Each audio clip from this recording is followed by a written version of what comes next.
طبعا مين يسوي الكلاس من هذه الجهة، هذه اللي يسوي بيها الراونديشن. ألزمه منه هيجي ايدي ثابتة، وهيجي شوية شوية ابدأ احرك.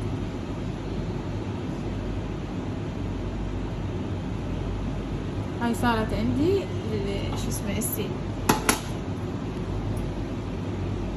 هاي هسه اوكي. السؤال هو شلون قلتي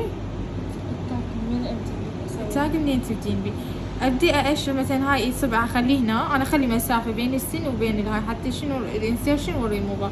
هنا اخلي اصبعي ابقى لازمته هيجي ماكو قبل مكان اصبعي هيجي اثبت وانزل، تكون هاي ثابته عندي هيجي انزل.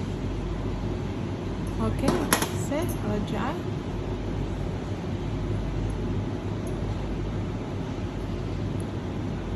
هاي صارت النزله والسي اوكي.